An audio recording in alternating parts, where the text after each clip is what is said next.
So, good afternoon, everybody. This is Željko Jeftić from ERTICO ITS Europe with you on this fantastic Friday afternoon.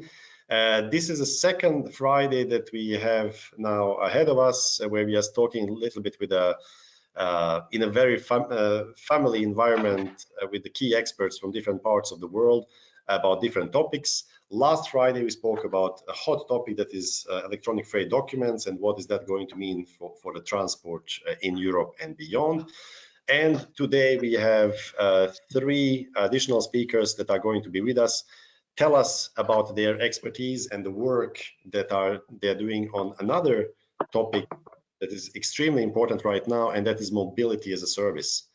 So, of course, goods transport and passenger transport don't have too much in common, but on the other side, there's one thing that is keeping these two things aligned, and that is absolutely digitalization that is changing the way how we transport goods, but also how we transport people. So I don't want to take too much of your time. I will just introduce briefly the speakers.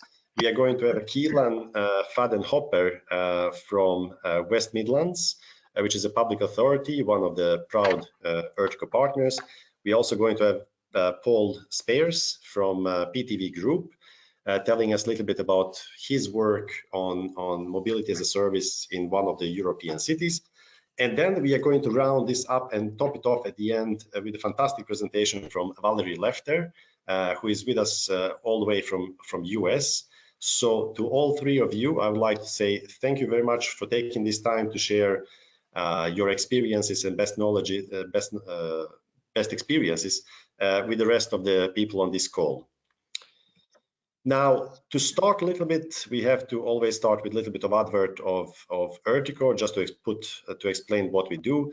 We are basically a public-private organization. We are bringing 8 different sectors together, everybody basically working in the field of mobility. Those are public authorities, mobile operators, vehicle manufacturers, traffic and transport industry, etc. And of course, we would not be able to do anything without our fantastic partners. As you will see, public authorities are the most prominent partner group in our network. But of course, we also represent a lot of vehicle manufacturers, research institutes, and others. Now, what do we do concretely in our daily life, except organizing fantastic Friday webinars, which I must say I'm very proud of? It is that we're actually working on developing and implementing connected automated driving in different in urban and rural areas.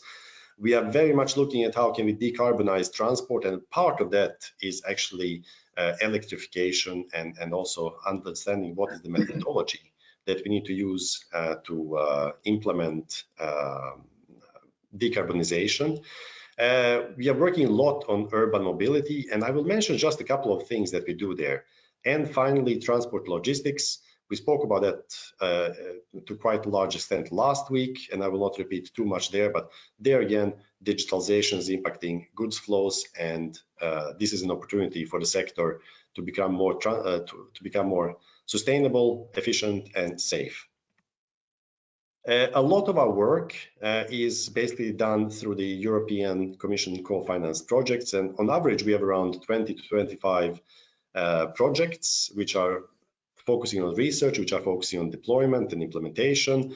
We also have 8 self-funded platforms, and of course, surely you have all been at, hopefully, at one of our fantastic ITS congresses, either in Europe or the World Congresses that are organized in Europe. All of those are organized by ERTICO, and we are working very closely with our friends and colleagues from all other parts of the world, and are supporting in co-organizing ITS World Congresses when they are not taking place in Europe.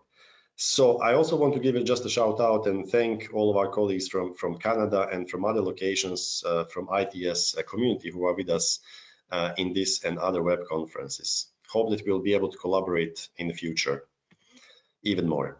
So just to take one of the examples and to start talking about a little bit what do we do on mobility as a service.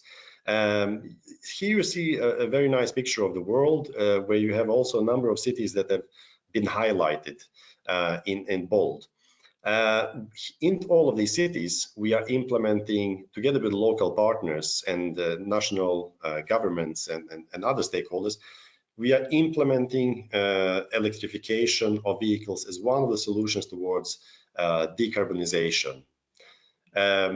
In all of these locations as well, we are looking at, okay, we are not only putting electrical vehicles on the market and in the fleets, but we're also looking how can we use mobility as a service, as a supporting tool to make this electrical vehicle implementation and sharing much more efficient than it would be just in case we put the vehicles on the ground. So this is really interesting. And if you take one example, is Kathmandu is a fantastic and one of the most exotic places on the planet, according to me. We are going to implement 5 e-buses. We are going to implement 30 new and 50 remodeled E3 vehicles or rickshaws.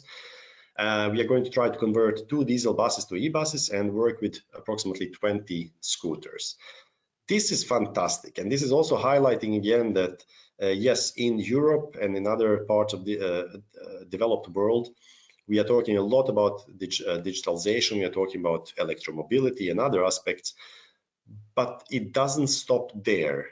Last year in Singapore, we learned about, for example, how mobility as a service is being implemented in Botswana, in other parts of the world. Digitalization is actually enabling us all, wherever we are on the planet, to become more efficient. Another thing that I also wanted to highlight before I give the hand over to the fantastic speakers is that we have, from ERTICO side, also recently launched the City Moonshot. Here we are reaching out to 300 cities worldwide, where we want to engage with them to understand from them, so what are their plans when it comes to sustainability? Climate crisis, at least in Europe, there's a number of cities now announcing climate crisis. What does that mean? What do they do about it? And especially when it comes to transport. At the same time, you also know that urban air pollution, like we have seen in New Delhi, but also everywhere in the other parts of the world, is also a huge issue for all of us.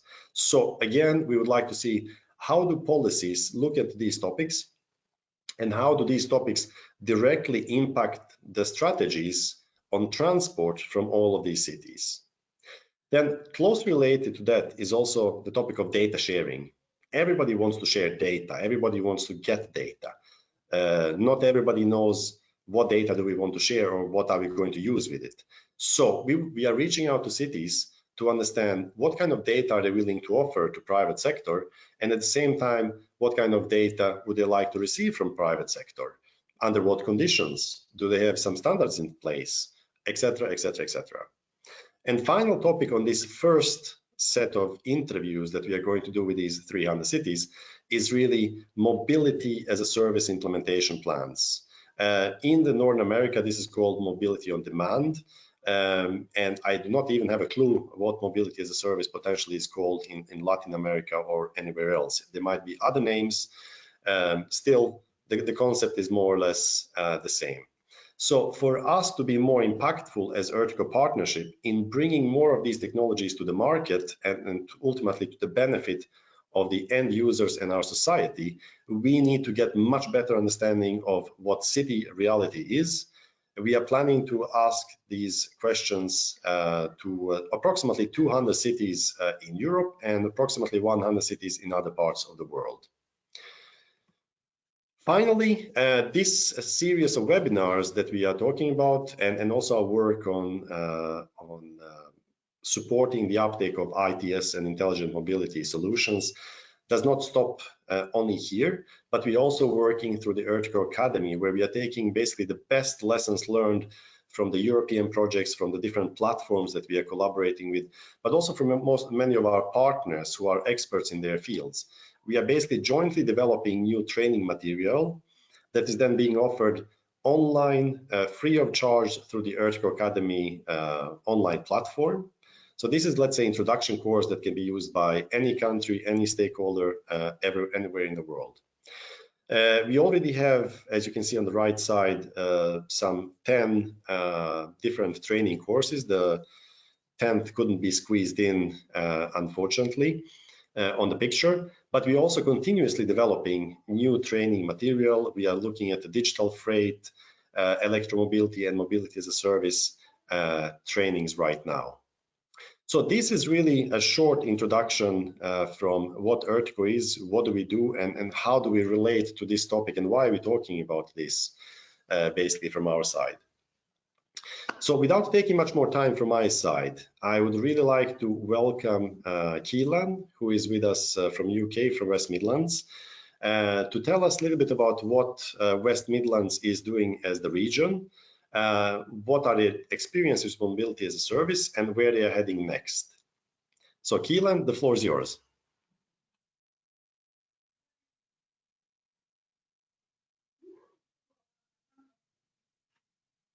We cannot hear you, Keelan. Sorry about that. Can you hear me now? Yes. Okay. Thank you. Thank you, Jelko.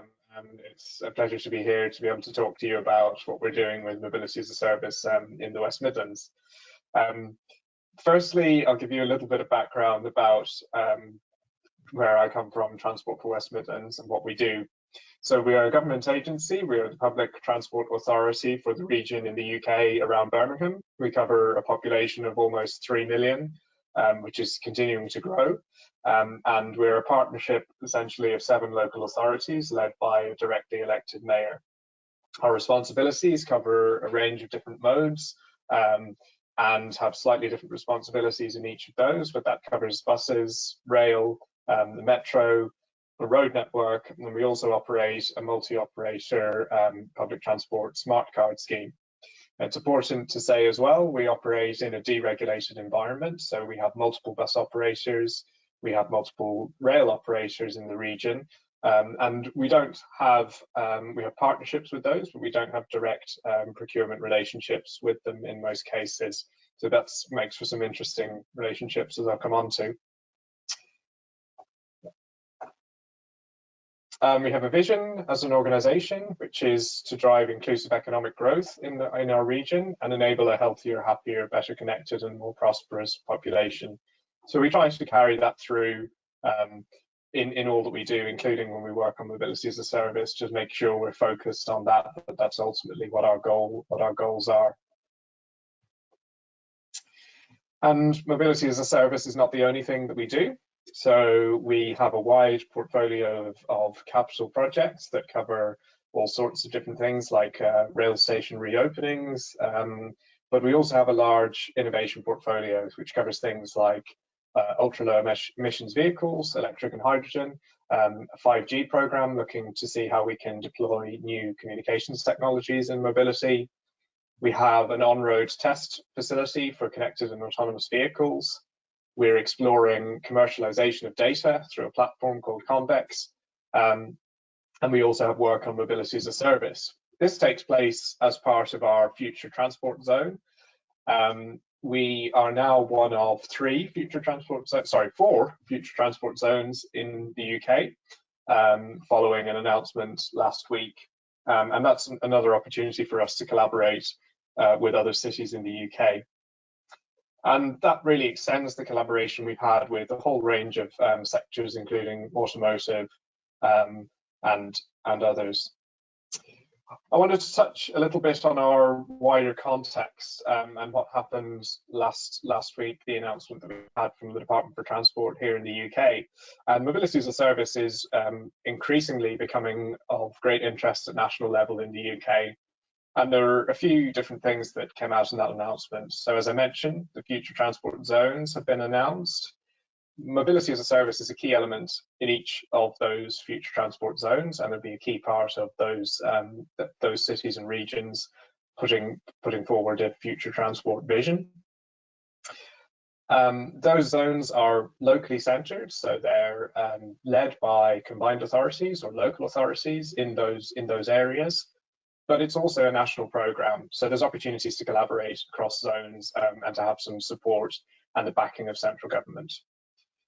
And as part of that announcement, there's also been a call for evidence in a couple of key areas related to mobility as a service here in the UK. So one of those is in relation to explicitly to mobility as a service, so asking questions around what regulation we need, what the role of local authorities are, how we protect consumers, sharing data, and things like accessibility and inclusivity.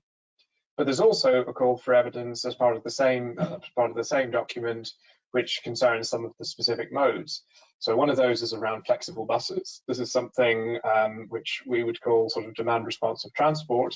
And within the UK legislative framework, there is an opportunity for people to develop flexible buses, but there's a sense that maybe some of those regulations might need to change a little bit. And of course, e-scooters as well, micromobility, notably the UK is one of the few countries in Europe where you don't have any micromobility at present, and the Department for Transport is very keen to develop that further. And I think the thing with this is it's all about making sure that we do this in the right way, we learn from what's happened elsewhere. So that announcement and that call for evidence is publicly available, and I'd encourage anybody to respond to that. It's a really great opportunity to input into policy and draw in learning from elsewhere. Even if you're not UK based, we can learn a lot from you through this. So back to the West Midlands context and what we mean by mobility as a service. So there's lots of different visions and definitions around this, but what we're really talking about when we say mobility as a service, we're talking about integrating a range of different modes together with options that are provided to the consumer, and the core of that is around ticketing, payment, journey planning, and covering those multiple modes. So we are exploring things like what we would call demand responsive transport, which is more focused on one specific mode. But for us, mobility as a service is about that whole multimodal offer. We had a first trial of mobility as a service in the West Midlands, which was commercially led. It was a trial where we acted as a facilitator, providing some advice to the operator of that trial, but without any funding. And those integrations that operator did were bilateral. So they went from that MaaS operator to the individual transport operators in a multi-operator environment. So we didn't play a direct part in most of those integrations.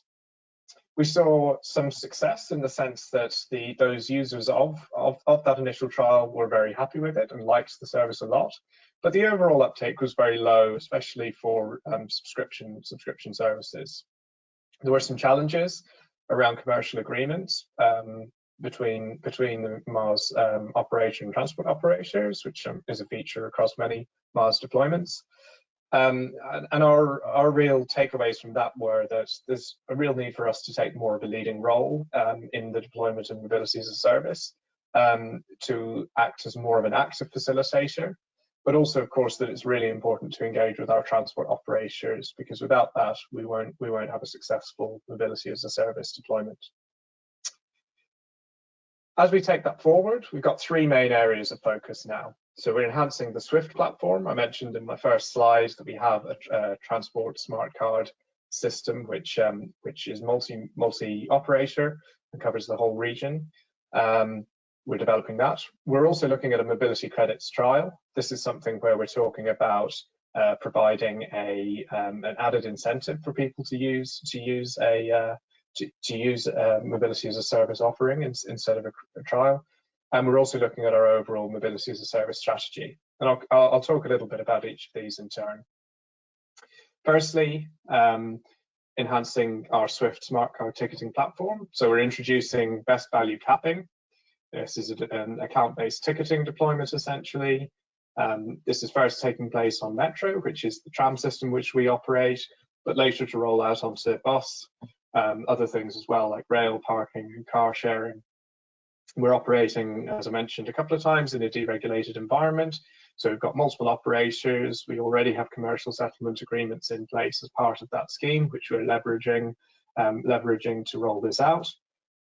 We have multiple tokens as well. So we're using an ITSO smart card, which is the UK standard smart card, standard smart card deployment, which allows us to open rail gates and buses, etc. But we're also using things like car registration plates. So on some of our park and ride sites where somebody can park and take a train, they can register their number plate. So you simply drive into the car park and that registers their account with no need to touch that smart card anywhere. We're also dematerializing the smart card onto iOS and Android, so that that smart card is available on a phone as well. It doesn't have to be a physical plastic card. As time goes on, we're looking to expand onto bike share services, taxi, leisure and library services as well. And furthermore, we're looking to open up that platform through APIs so that we can do things like event transport ticketing. We have the Commonwealth Games coming to Birmingham in 2022, which is very exciting. And we'd like to be in a position where we're able to offer a package of transport services and non-transport services as well.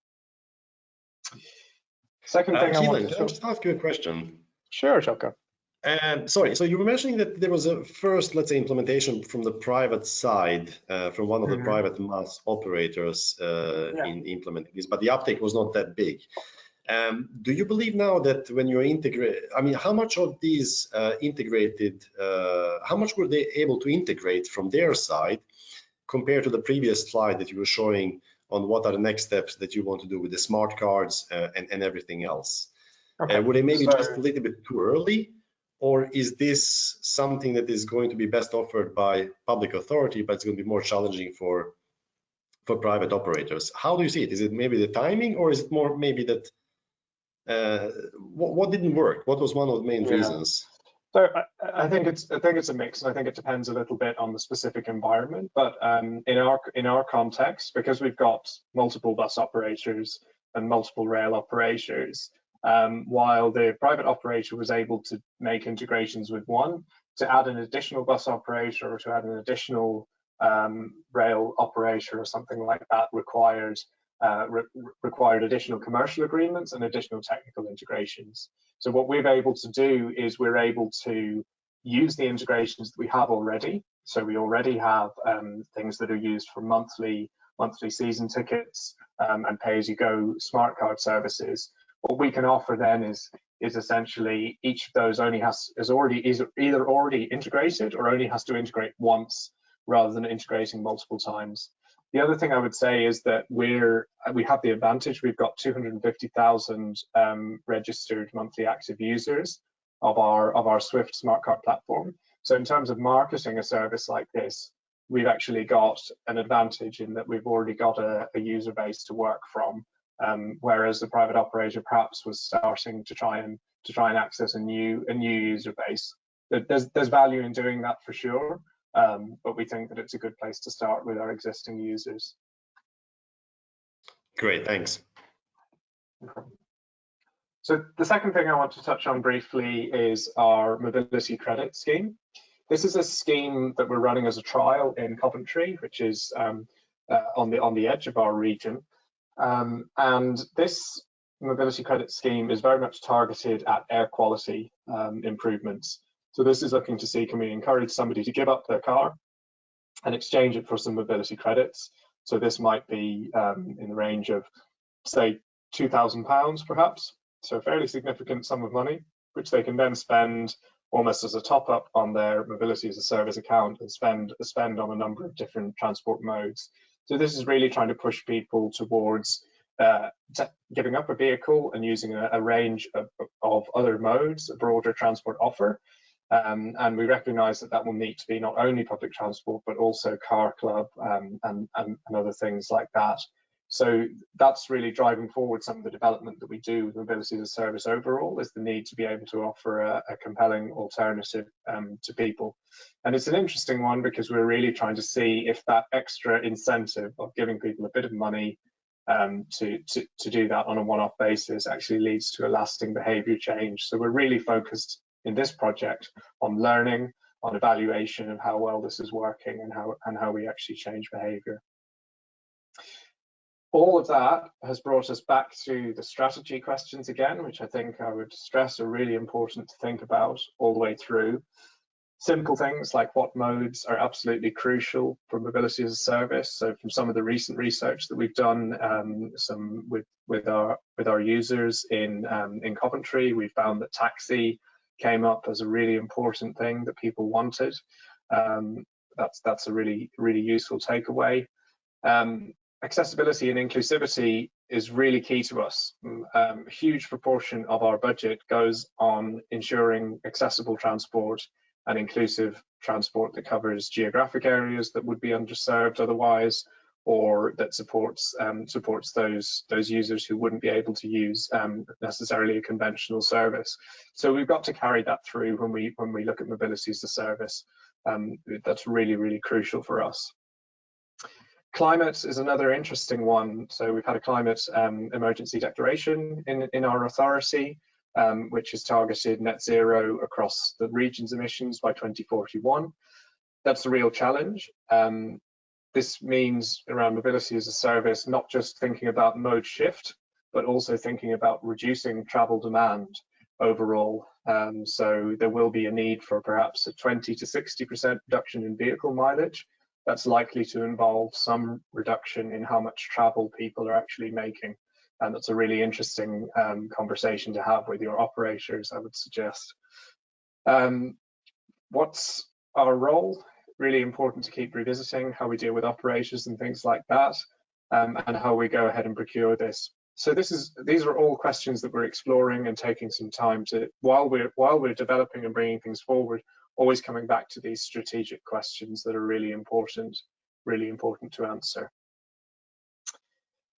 And finally, I want to touch a little bit on where we're at the moment. So any of us in local authorities, as I'm sure, and transport operators and other businesses in the transport sector recognise that COVID-19 has caused a huge change in the way that we operate our systems. And there are a couple of things I take away from that, which I think can be applicable when we're out to the other side of this crisis and on to other things. The world is complex and uncertain. There are a lot of different things that can happen that are unexpected and come out of there. Policy outcomes can change. So we see that this not only around coronavirus, where we're now sort of asking operators to run services that are empty or run more services to keep people further apart. That was a really surprising thing that goes against all the policies that we would have had up to now. But actually, if we're talking about climate emergency being a really key policy priority, then that will change our policy outcomes quite substantially as well, talking about less movement rather than more. That's a really big difference, at least for us in our environment and a lot of the UK, I think. And finally, the role of the state changes. So we've seen in recent weeks the UK government taking on the revenue risk from rail operators, the privatised rail operators in the UK. That was kind of unexpected, but I think we have to be aware in future as things go on that the role of the state as an intervener can change quite significantly. And so when we're designing a mobility as a service ecosystem, I think what we can take away from that is we need to build an ecosystem that's adaptable.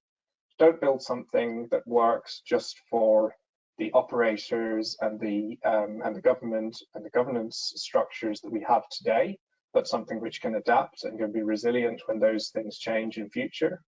And design for policy uncertainty. So I don't think any of us really know necessarily how much climate is going to be a serious policy priority, because we haven't necessarily worked through from the climate emergency declarations to quantifying exactly what that means in terms of the changes in mobility that we need. So we have to bear in mind that uncertainty and try to build an ecosystem which allows public authorities to have policy levers that they're able to use, but rather than trying to design a system which is built for one specific policy.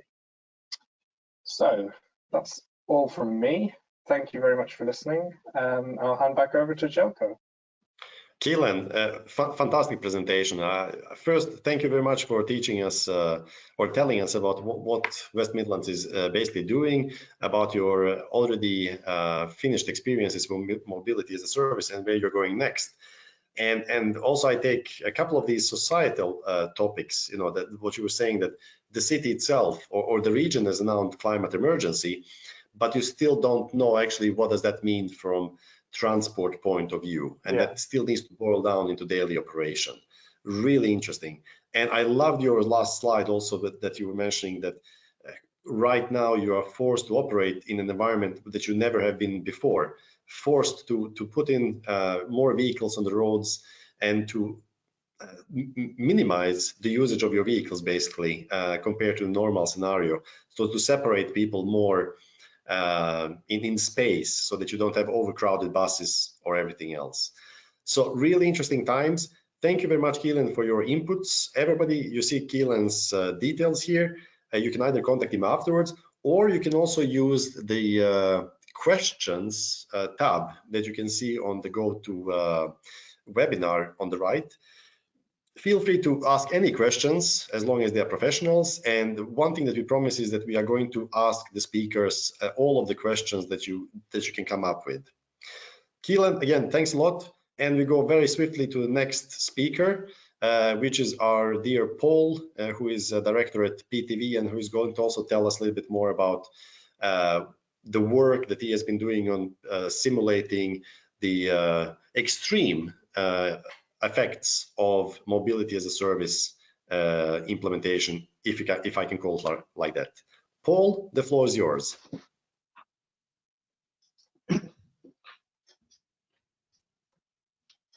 Okay. And we need your camera as well, Paul. There we go. Yeah, perfect. I just turned that on. You can hear me okay? Excellent. Perfect. Okay, I think that's a nice transition actually from Keelan's last thoughts there about uncertainty, because this is what I want to focus on this talk is how to forecast an uncertain future. So let's go into this a bit deeper.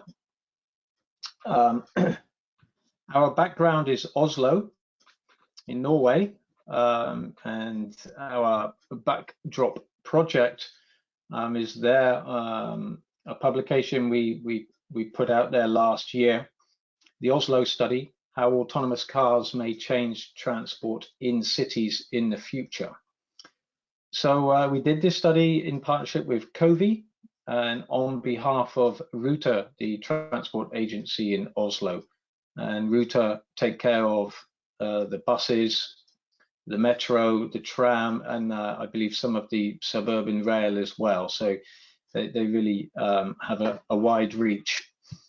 I want you to imagine a future where you no longer own your own car, and instead your transit is on demand. This is the question that we posed. Now I can tell you that forecasting the future is not so easy, and never has that been more obvious than the last few days and weeks with everything that's going on around the world. It's pretty tricky business to do forecasting. For those of you watching the banner go by, if you want to know what a Scooby-Doo is, this is UK English rhyme and slang, and Scooby-Doo means a clue. You don't have a clue, you don't have a Scooby-Doo. So here's a nice fact. Did you know that Norway's coastline stretches further than Australia's? That's a bizarre fact of the day. And this coastline has been pounded for centuries by storms, winter storms. Why am I telling you this? Well, many years ago, I was having a water cooler moment with a colleague who studies coastal erosion. And he builds models of the coast and simulates their erosion over the centuries. And he told me that they run thousands of simulations varying all of the variables and permutations of those variables to produce a complete spread of outcomes. And only when you produce that spread of outcomes from the extremes, catastrophic and benign, can you really understand what the future might be for the coastline? And I thought, we don't really do that in traffic at all. This is what we do typically. Our forecasting of the future is based on trends. So we look at the past and then we project forward into the future. And when it comes to transport, it wouldn't be uncommon to just project forward a central, low and high forecast. But in today's environment, we've got some mega trends coming about. A mega trend is generally fed by smaller trends that themselves can be quite substantial. And I've got 3 listed here. We've got a technology trend taking place. This is the emergence of new mobility ideas. We've got urbanization, people moving towards cities. And of course, we've got the climate agenda as well. These are trends forming a mega trend. And we also have a critical uncertainty, and that is where we don't really know how citizens are going to react to these trends in the future. So it doesn't make a lot of sense, if you ask me, to follow a historical trend. I'll throw up this graph. This is something I just plucked off the internet, and it's showing the rise of some very well-known companies.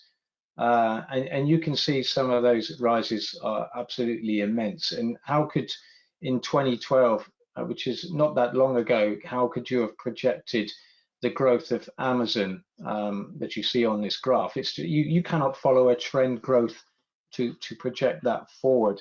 So my question really is, should we still be doing trend forecasting when the future might be something else? I've got something here, a bit of a theory. So if we just put our head in the clouds for a moment, this is just going to consider 2 things that we want to take care of in the future. Choosing the right technology and making the right investment in that technology. And there are 4 outcomes, put simply, that we can have here. There's the probable outcome where we don't invest in really any technology. It's just business as usual, and we carry on very low ambition, low vision.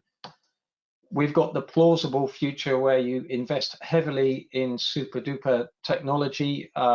Plausible means, yeah, it could exist. Hyperloop is a good example of that, but is it really necessary?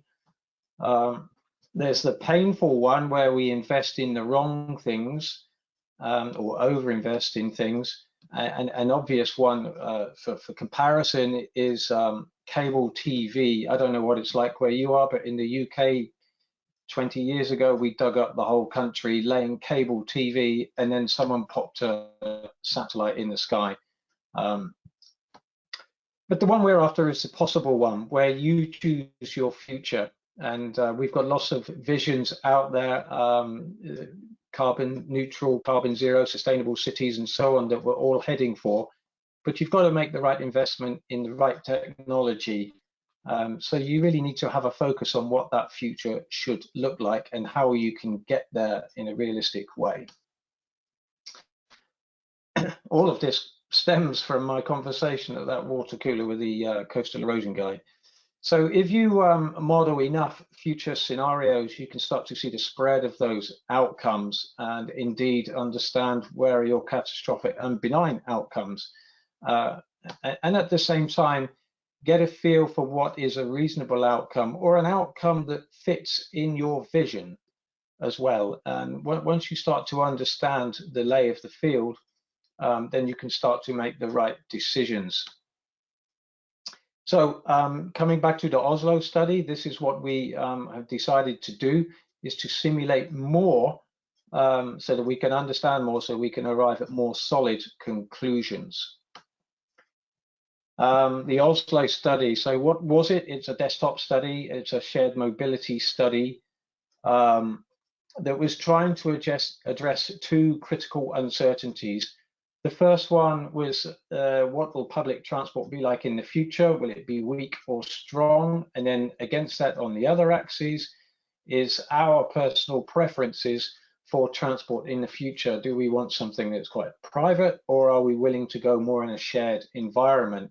And if you blend those two critical uncertainties together, you get 4 scenarios of the possible future. And those are the scenarios that we decided to simulate in Oslo. I think mobility as a service, mobility on demand is becoming common parlance in our language. We hear it every day. It's called different things around the world: ride hailing, ride pooling, new mobility, on-demand transit, whatever you want to call it. It's here, it's a reality. It's not the future, it's happening right now. Just to explain a little bit, ride hailing would be where the rider has exclusive use of the vehicle, so a bit like a taxi ride, and you have the use of that vehicle for the whole trip. And ride share is where you share the vehicle with other riders at the same time for all or part of your trip. Shared mobility in design, so a ride-sharing system. I think we all understand this. You as a user would send a trip request. I want to go from A to B. Then a dispatcher would assign a vehicle to that person in an optimized kind of way. And this is what our solution was doing in this study, is we were acting as a dispatcher of vehicles to the trip requests. The system itself can be described by the size of fleet that you need, how many vehicles that you have, where are your pickup and drop-off points, the size of vehicle, how many people can you physically fit inside the vehicle, and a guaranteed performance as well, which is more of a customer level of service. So what wait times and journey times will you promise to the customer? So how does the vehicle dispatch work? Typically, we're following 3 rules. The first rule is that we want to make sure every trip request catches a ride. So we are minimizing the unserved trips, making sure everyone gets a ride. Then we want to minimize the fleet size. So you don't want to just throw out more vehicles than you need. You want to minimize that. That's a cost that you want to control. And then the third thing, which is quite variable, is your objective function. So why are you doing this study? What's the purpose of it? And we've got 3 objective functions described here in the filter on the right. There's the operational focus, which is looking at what is the operator's costs and benefits of running the service. What is the passenger level of service? You want to give something that is attractive to the passenger. And of course, there is the side benefit to the city. Are you able to address some policies that might relate to relieving congestion or reducing emissions and so on? And once you've set up your objective functions and you can show that your simulations are achieving those, then you can start to make some sustainable decisions going forward. So how did we simulate that? Well, we built a transport model replica of Oslo, a digital twin, if you like. And once you have this model in place, then you can start to play around with the model and start to run your scenarios and the variables within each scenario. And the advantage of running a simulation, of course, is you can try now and understand the future before you invest in physically on the ground. So the Oslo transport model was built in our software, PTV Visum. It's quite a market-leading software around the world. It's covering the entire Oslo and Akershus areas, which I can't remember the population, a couple of million people. This study considered 600,000 travelers who are traveling between 6 in the morning and 10 in the morning. So we're looking at the morning peak. To give some scale, I think the north to south distance on the image to the right is more than 100 kilometers. So we're covering a large area here and a lot of people. I should say at this point that our scenario was assuming that every traveller would move to some kind of shared mobility. So that's car drivers and public transport users as well. We did not include the metro or the heavy rail people in that. We would assume those people would stay on mass transit, not to be confused with MaaS. So across the whole study area, Yep. we created. Yeah. Paul, can I just ask you? Yeah. Sorry, I just have one question that is bugging me all the time. How do you predict the human behavior? Because up to now we have seen many technical solutions, both on the freight and passenger side, that sounds really promising. But how do you actually simulate human behavior and human uptake those solutions? Because that for me seems one of the most challenging things. I remember when I was working for Volvo Cars, we were developing an active anti-collision system towards pedestrians, and just knowing what pedestrian as an example is going to do half a second ahead of he does it, it seemed very, very hard. So how do we model our human behavior and travelers patterns? Well, that's a simple question. It's quite a complex answer. I'm not sure how much detail to go into, but essentially a transport model is working on people's propensity to adopt one mode or another based on the comparison of costs of traveling by one mode against another. And the thing that makes up those costs typically is journey time.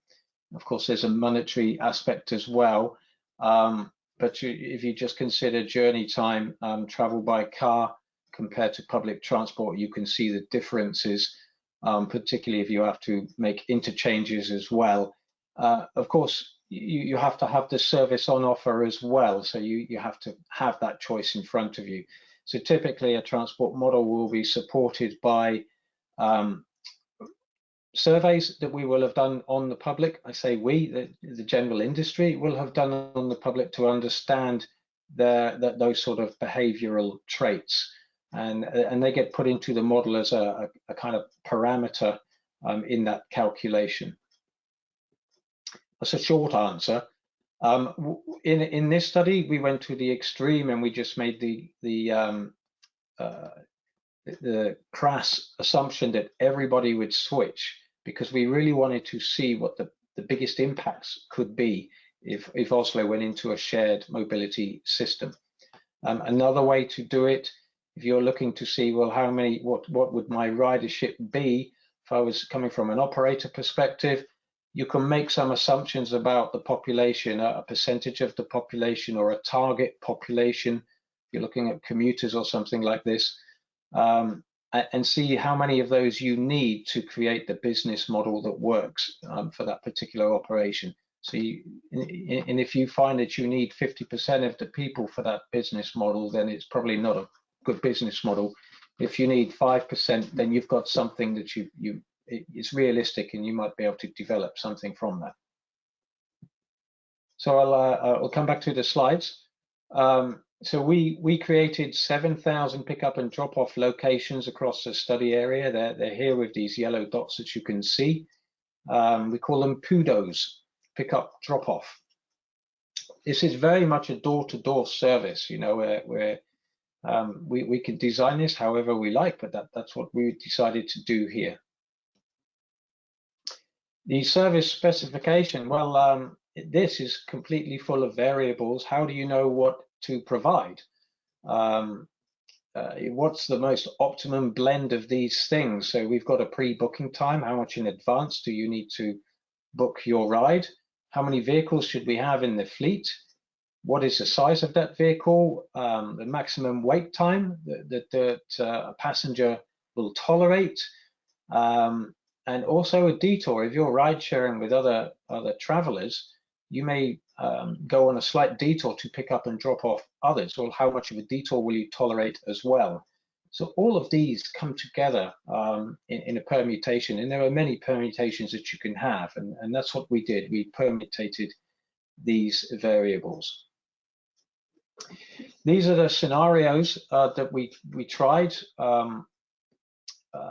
in total, and effectively we are removing cars altogether and replacing them with these autonomous cars that are either car share, so you're an exclusive user to the car, or they're ride sharing with others.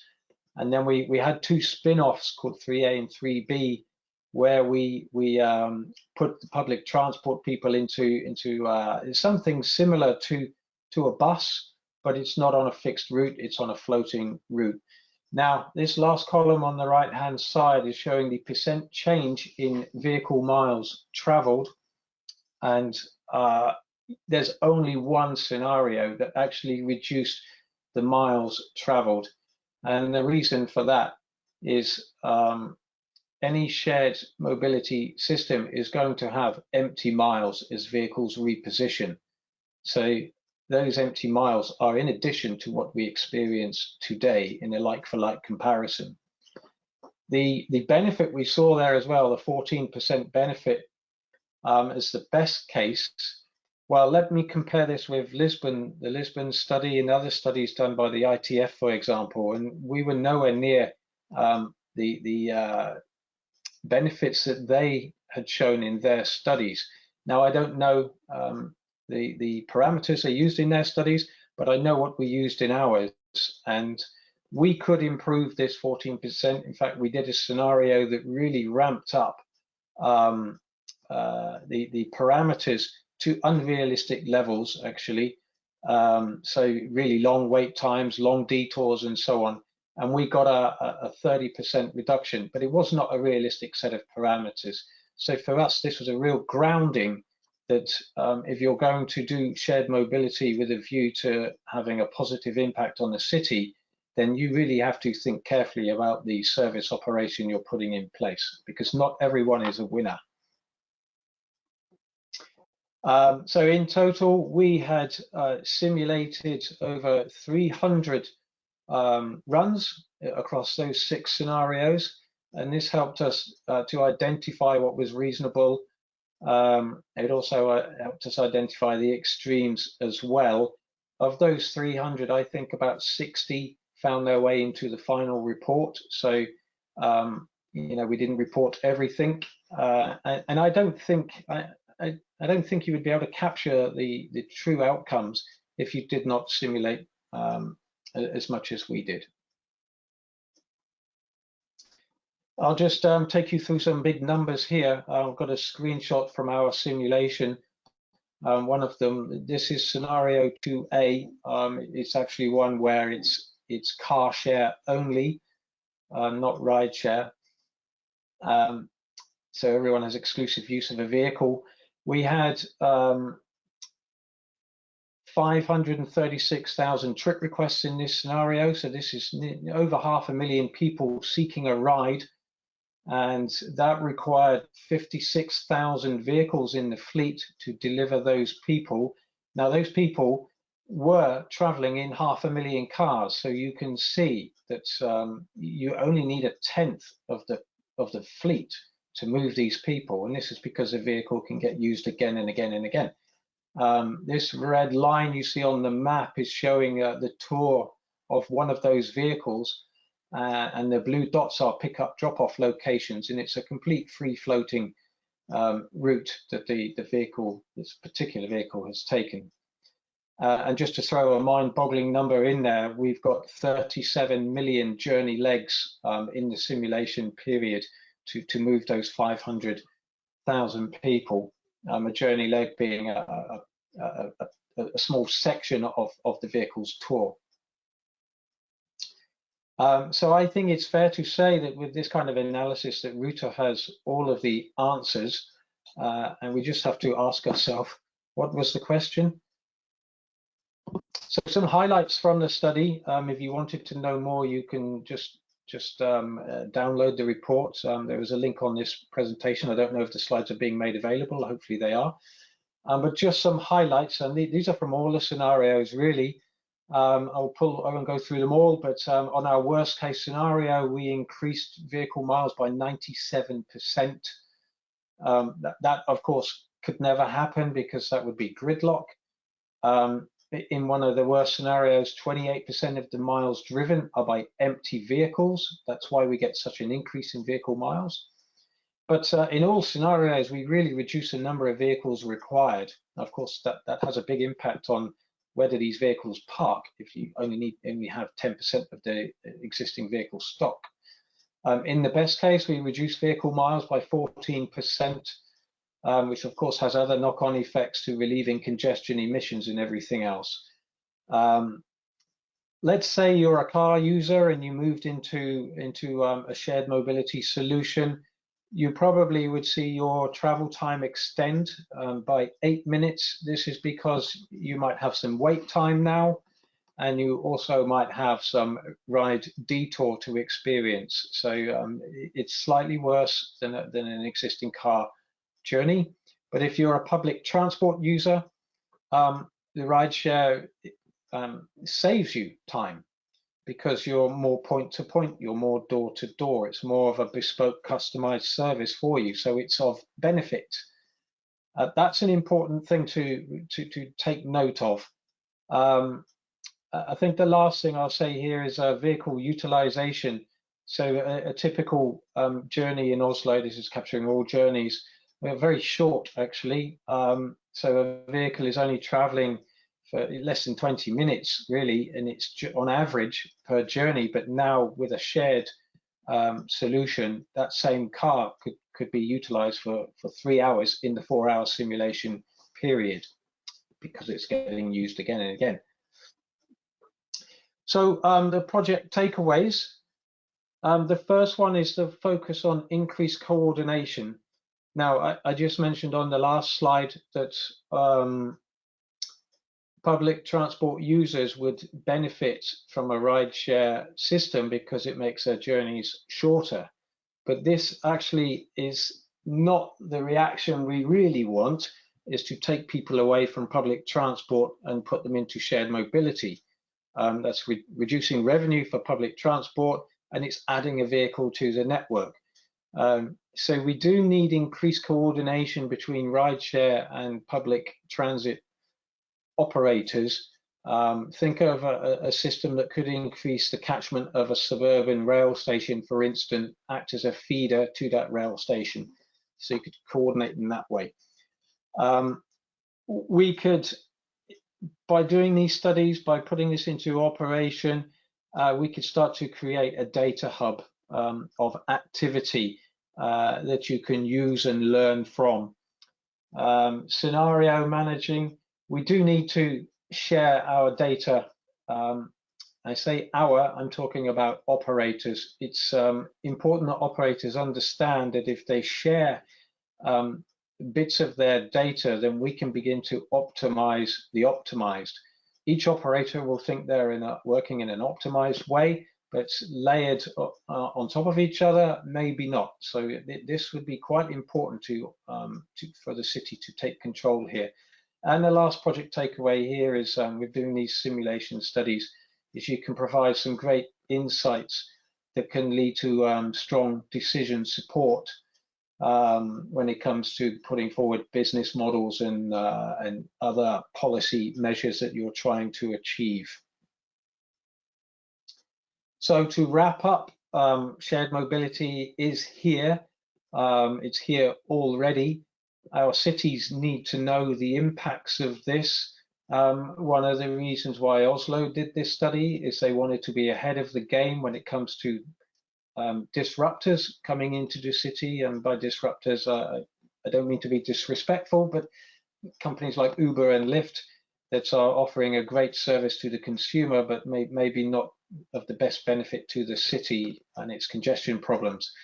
So Oslo, as a city, wanted to get ahead of this game.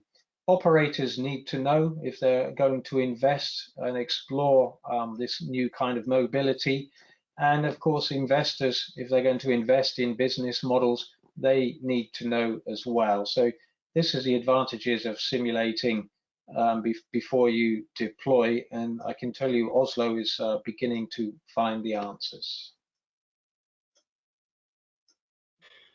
Paul, that's absolutely fantastic. My mind is full of fantastic numbers. And it was also really interesting to see what can be done by pushing shared mobility and mobility as a service to extremes.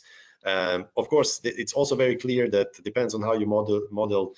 You can be either between the big positive or between big negative when it comes to final results from the field. There's a number of questions, both for you and Keelan, that are coming into our question field.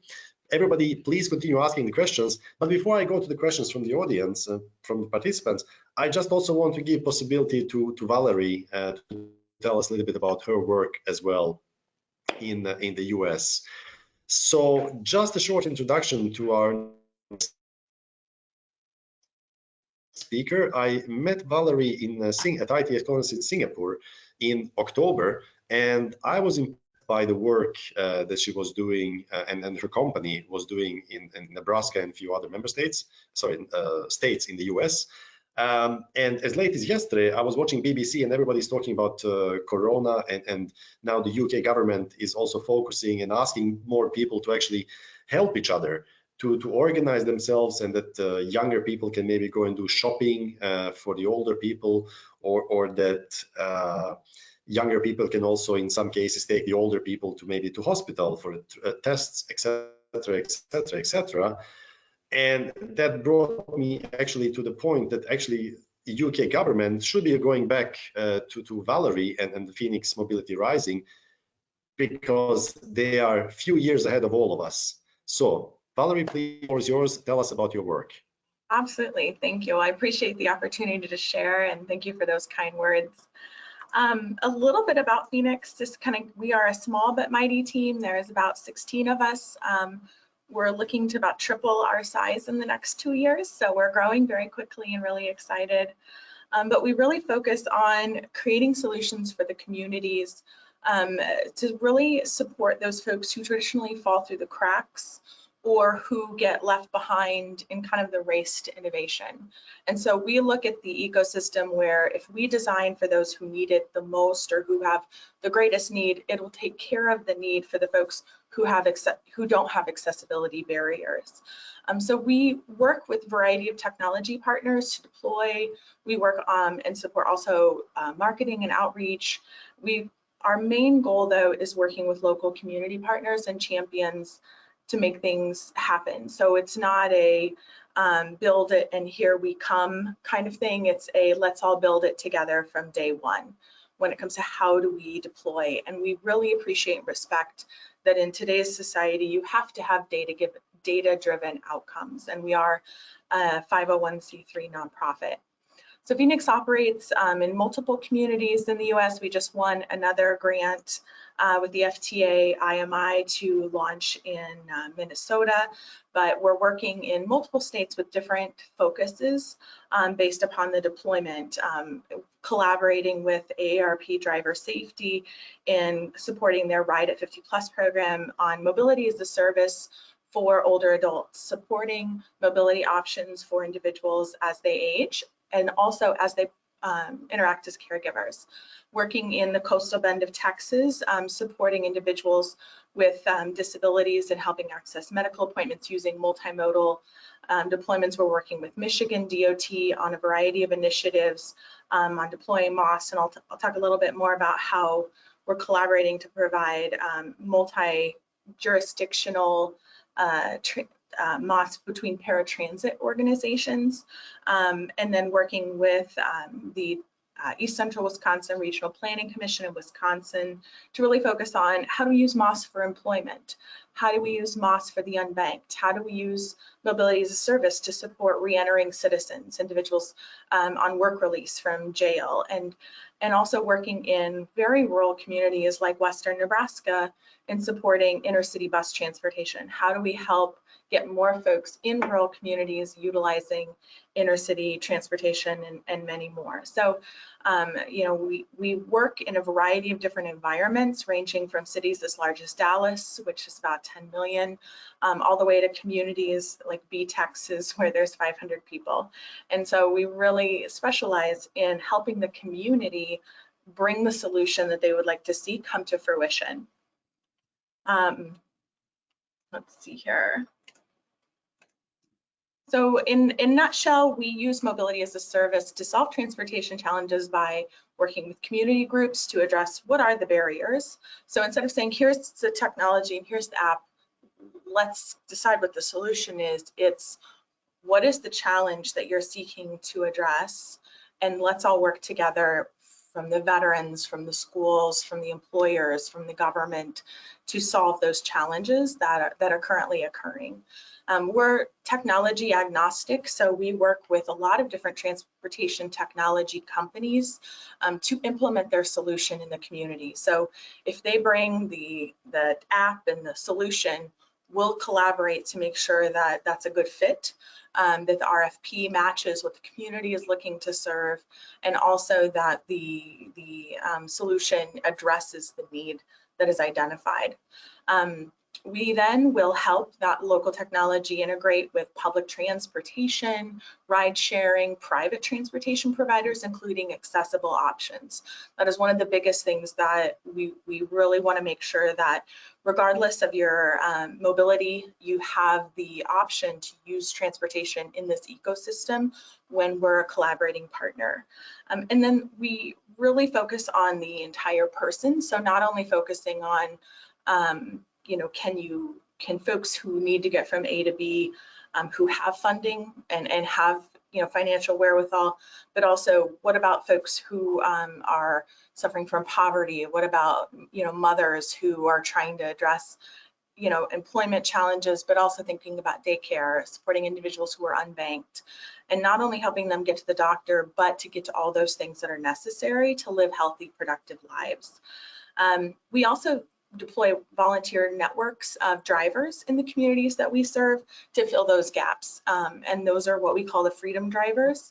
And then what we're able to do, because we're working in so many different environments across the country and hopefully soon around the world, is really to say, okay, well, this particular strategy worked well in one community, let's use this in another, and to take those solutions around food insecurity, addressing the opioid addiction treatment needs, you know, all of those kind of really in-depth social issues, taking those lessons learned and deploying those in the community so that we're thinking about those in need as entire solutions for their, you know, daily living, as well as folks who are literally just trying to find a more efficient way to get from A to B in the morning and shorten their commute or reduce carbon emissions.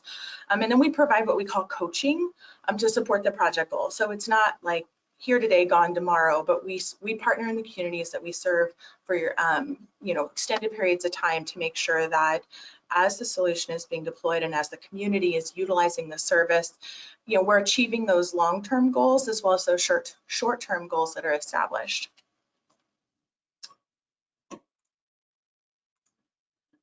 Like I've said before, we really focus on making sure that whatever solution, whatever technology we're putting into play is centered in local community engagement.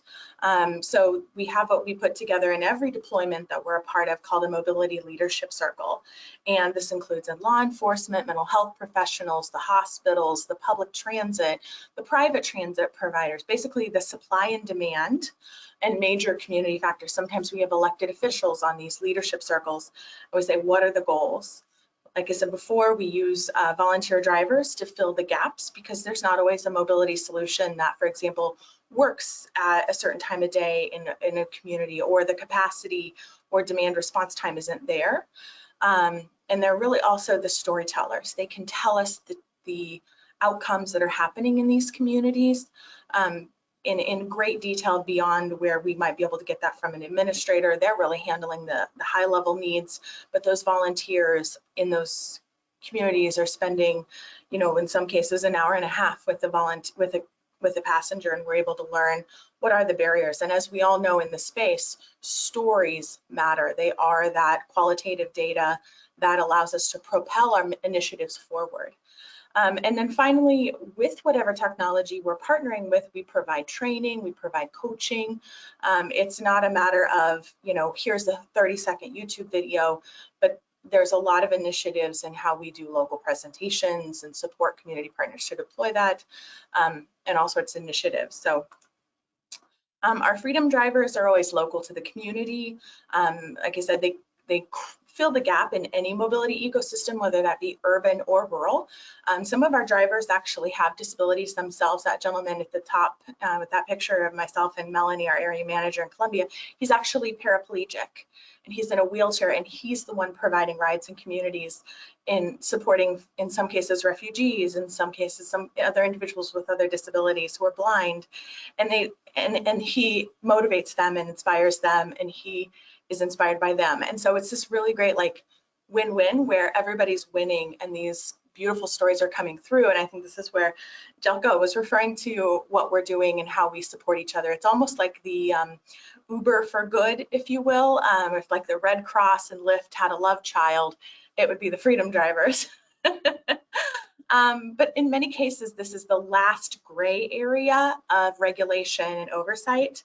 And you can really create capacity in any transportation desert, whether it's 500 people or 10 million. There are spaces where there's infant mortality rates due to lack of, you know, reliable transportation or Medicaid policy. And they can really advocate for the passenger because of those stories and because of those challenges. We can take that back to the mobility leadership circle and say, listen, we have a problem in this community with food insecurity, or we have a problem in this particular community with clean water, and we're seeing increased cancer rates, and how can we address that? And so we're just really excited to bring that forward. The typical technology framework that we have is an online platform where our call center takes in rides, but also this is where hospitals use the service, dialysis centers, employment agencies, cancer treatment centers, schools, you name it, where they book rides. There's obviously a smartphone app and then a live call center, because one of the things that's so essential is when in serving the rural or communities that don't have strong bandwidth, or you're working in a community with a lot of senior population, they want to call, they want to talk to a person, maybe not every time, but at least the first couple of times, because they need that sense of security that somebody's looking out for me. And so sometimes our call center actually will help book the ride. Sometimes the call center answers questions about the service. Sometimes the call center also will support individuals in using the smartphone app or those kind of things. And so we're really excited to be able to offer that, you know, centrally located. So when some of our partners are launching the service, they don't have to, oh, how do I do all of this now? Well, hey, we have a call center you can use. So just really excited to have that.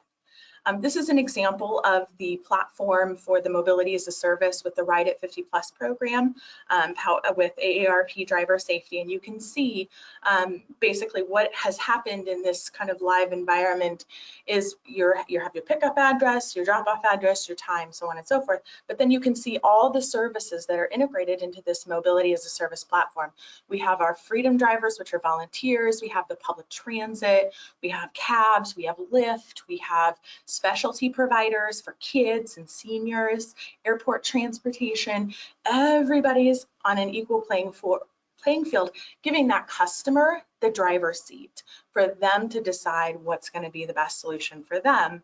And then let's say we do pick the public transportation. You're like, that's the best. I want to be carbon neutral. I want to reduce emissions. I really love riding the bus.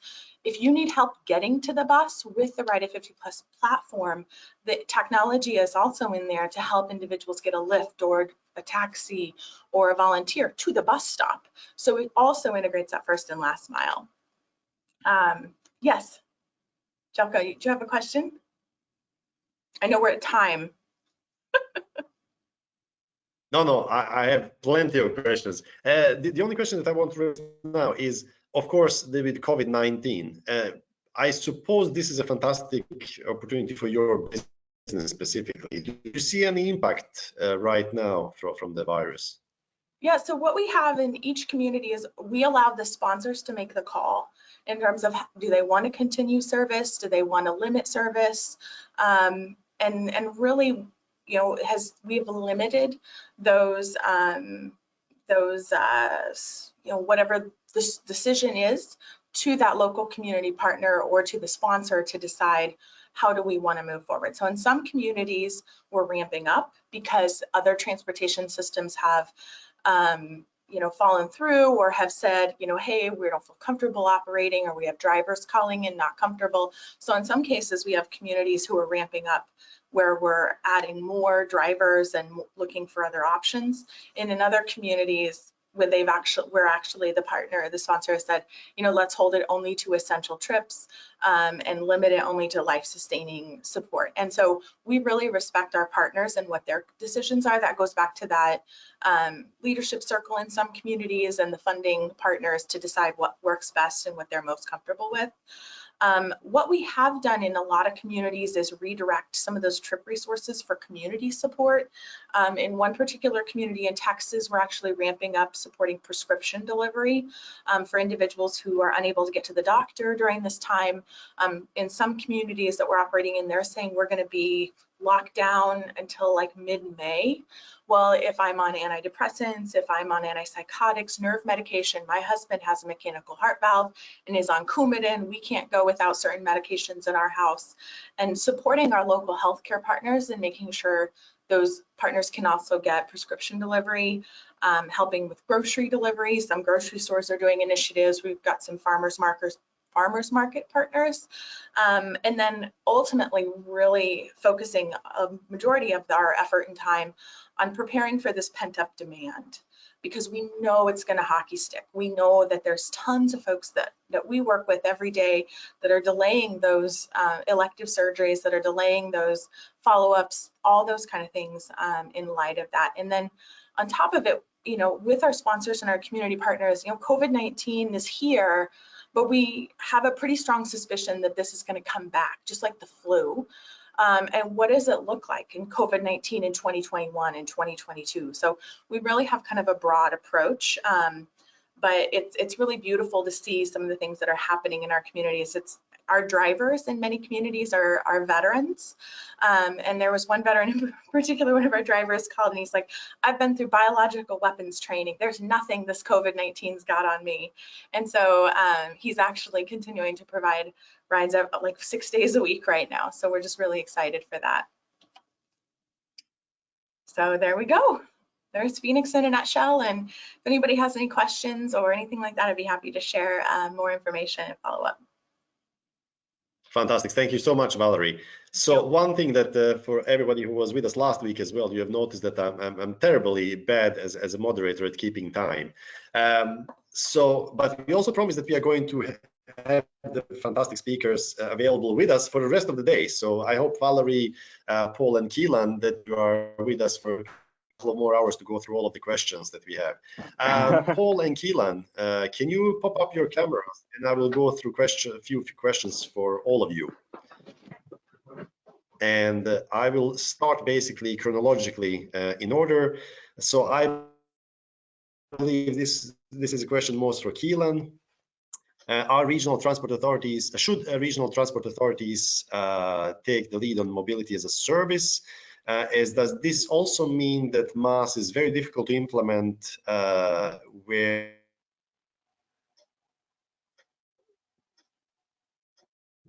there's already very good integration of public transport operators? I hope I merged those questions into one. Keelan? I missed a bit in the middle of what you said there, Željko, but I think that the okay. First bit I caught was I will read it again.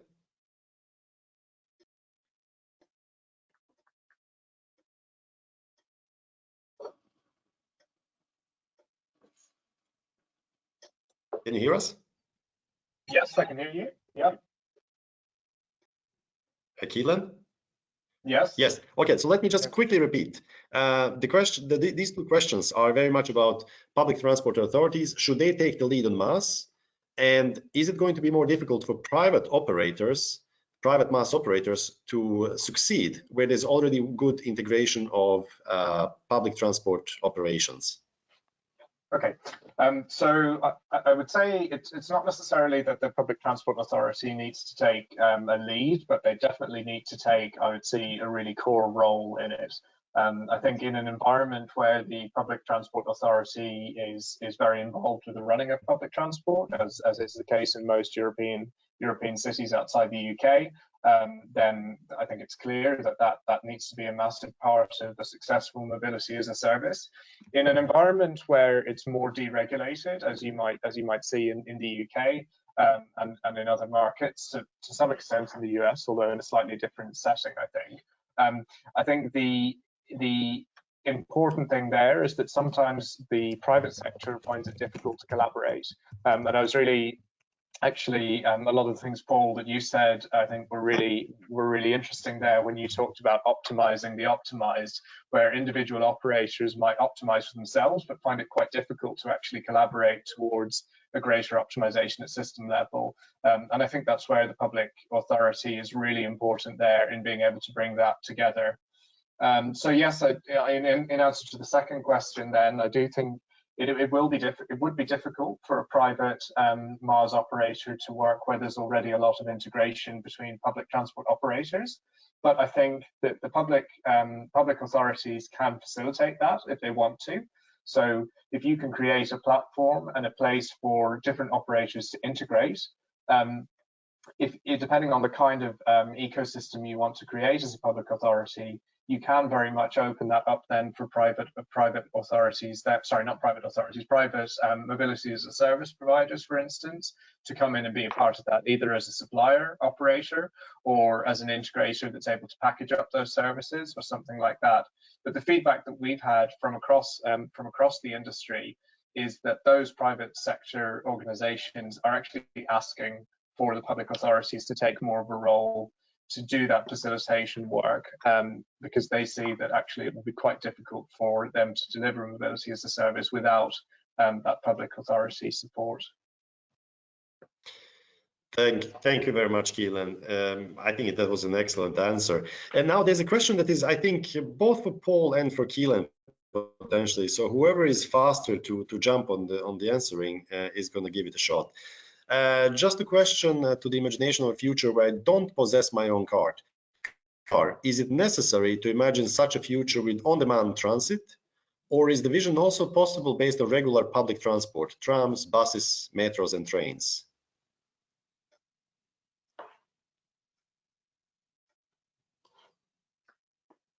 Well, I don't know. It's a very personal question. You have the choice, don't you, if you to take what's available for you.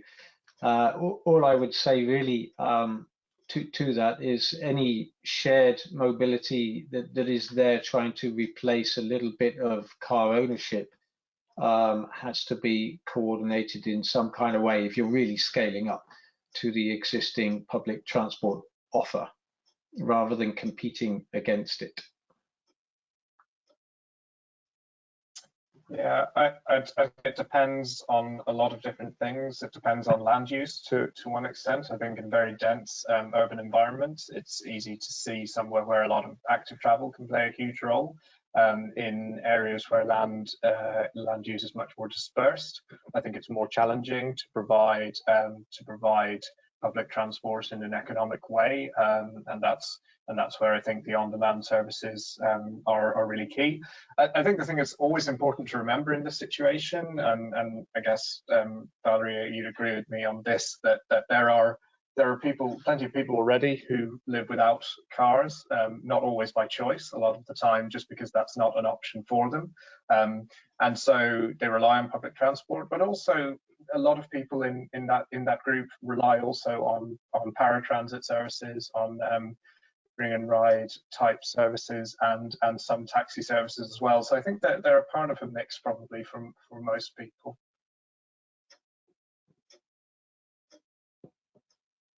Very good, thank you very much. Now we have another question from Antonio Tsipulas with us. A question to Valerie. How do you keep the engagement of the volunteer drivers, so veterans, for example? Are there any community incentives, how do you keep them proactive outside of the COVID-19 crisis when normality is established again? Yeah, I think a lot of it is updates and communication and really making sure that your volunteers feel engaged and know that they're valued. You know, a lot of our volunteers are, you know, folks who are retired public servants and they want to make a difference and they want to know that they're appreciated.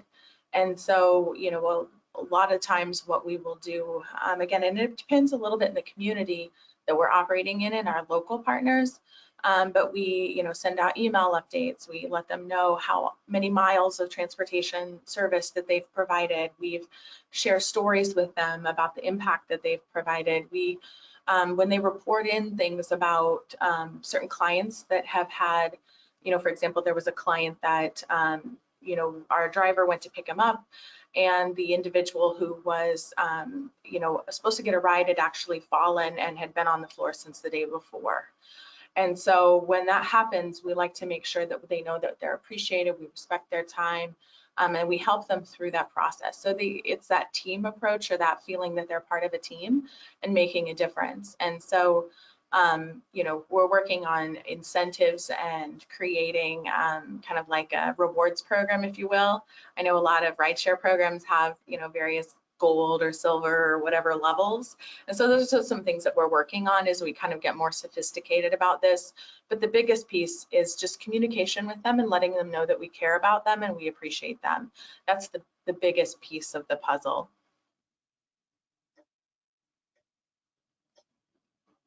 Honestly, regret now that I've said that we'll ask all of the questions, but let's head on bravely through it because we have a lot of questions left. Keelan, very briefly, which type of tools and methods are you using to know the impact of items which will be introduced in your region? Okay, so I think I caught that it was about methods for measuring impacts, was it? Yes, tools or Yes, okay. methods for measuring the impact. Yes. Yeah.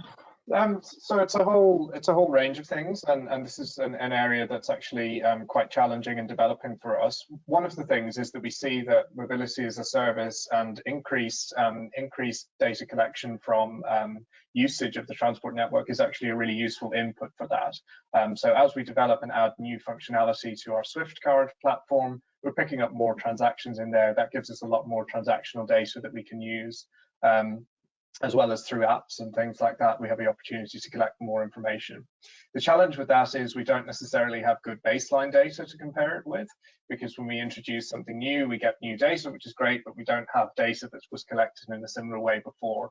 So we look at a range of other options to pick up things like that, everything from the more conventional methods around surveys and counts, but we're also looking at a range of new methods, so things like picking up mobile phone data, Bluetooth or Wi-Fi sniffing, looking at a 5G sensor network where we're using CCTV cameras, which can be used more flexibly to pick up different kinds of behavior, such as pedestrian behavior, cyclist behavior, as well as traffic counts and things like that.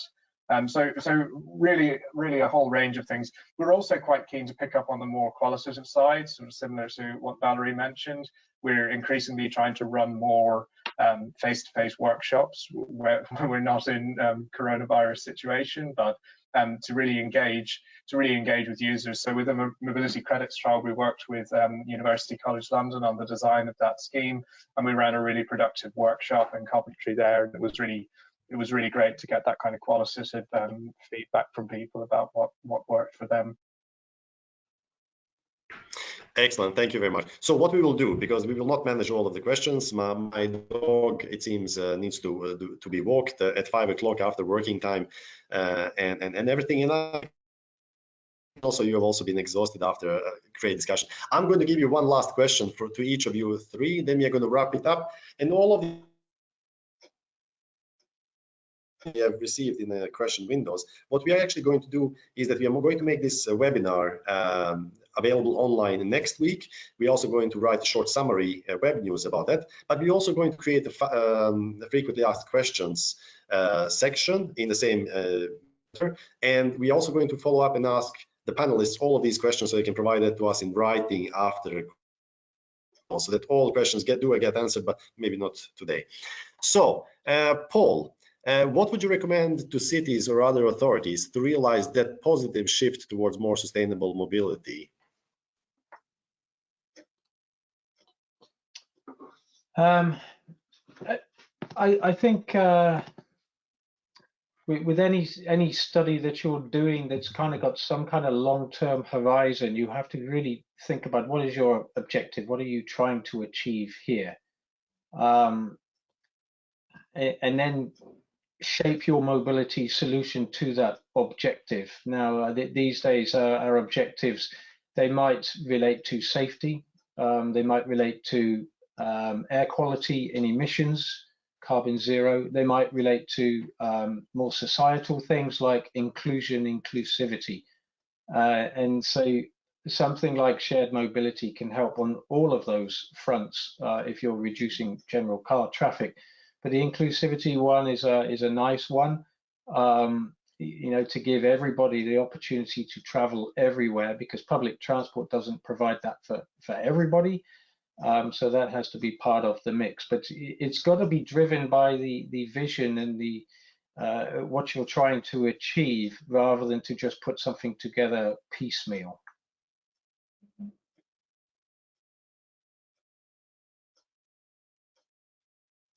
We can't hear you. Excellent. So have a look at the bigger picture, and then of course think about how is all right. Oh, okay, that's can you hear me now?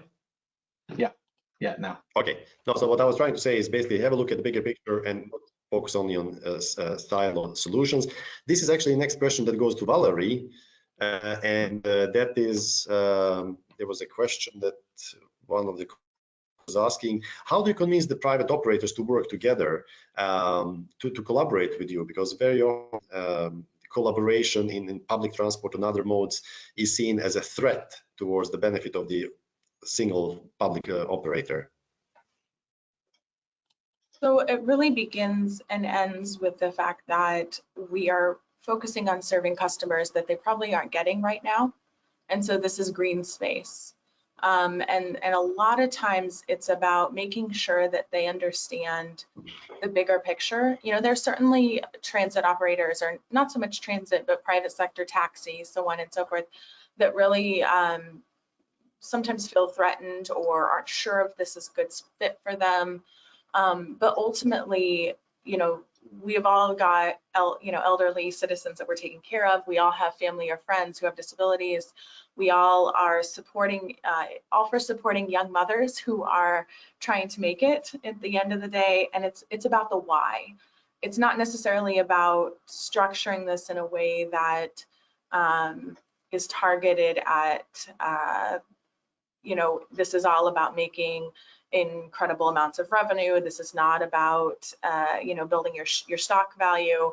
At the end of the day, this is being a good citizen of your community and being a good community partner, and knowing that the PR value of being in this ecosystem and being involved with these large government contractors and these large community partners will contribute to their bottom line. And these are customers that traditionally they weren't getting. And so the ability to be in this, new customer space and to receive rides using the subsidies and those kind of things as part of this ecosystem is really the ultimate value. And we also let them set their prices and have their own regulations. We do not try and negotiate down the cost for them to put in the platform. Whatever they set it at, we put it in the platform. We're not about trying to get discounts from them. We're about saying, what is your legally allowed rate, making sure you have insurance, you're registered with the Better Business Bureau, but ultimately saying, do you want to be a part of the change in your community and supporting these folks? And, if they say, no, we don't want them in our platform anyway, because they're not going to provide good customer service. And so it's really about creating a selective community of folks that are coming together to support those who are in need. I think this is a fantastic way to end the webinar. Really, it's about using the technology for the benefits it can provide, but it's all about providing the better, bigger good for the society, be it to support the less privileged people in our communities, be it the environment, be it the road safety, or all other topics. Valerie, Paul, Keelan, last words from your side that you would like to highlight before we start wrapping up. If there's anything, speak forever, or however it's said, I'm not really sure. No, that's great. In that case, I would really like to thank you for taking your time. It was a fantastic learning about West Midlands work, on what you have done, how as a public authority, where you're heading in the future as well, to learn also about your reality and some of the findings that these days are actually not business as usual. We are totally changing our habits, and it's also going to be interesting to see if COVID-19 is going to have some long-term impacts, as Valerie was mentioning as well. Will there be COVID-20, 21, etc., etc.? Paul, thank you so much for presenting the simulations that you have done as a PTV group for the city of Oslo. I mean, you are one of the leading, or you are the leading simulation provider as a company in the world, and it's absolutely a privilege to see how cities can actually work together with you to understand what are the ultimate benefits of the different solutions before they actually implement them. And Valerie, again, thank you very much for showing us the other side, the social side of the technology uptake, how we can serve rural areas, how we can serve less well-off people. All three, thank you very much for this webinar. From ERTICO side, just as a wrap up, we are going to continue working the topic of mobility as a service. We are going to do that together with our colleagues from MaaS Alliance. We are going to also to reach 300 cities as mentioned in the beginning, and of course having the knowledge from your discussions with you, this is also going to help us where we identify suitable cases, or recommend you to get in contact with certain cities that might benefit from your lessons learned or your solutions. So thank you very much. I wish you a fantastic weekend. You have absolutely deserved it. Thank you. Struggling with me having you as a moderator here, and I'm sure we will be staying in contact and work even in the future together. Thank you very much. And of course, everybody also who is attending still, we have people with us. Thank you very much. Have a great weekend. Speak to you all soon. We are back next Friday at 3 to 4 o'clock again. Thank you. Bye.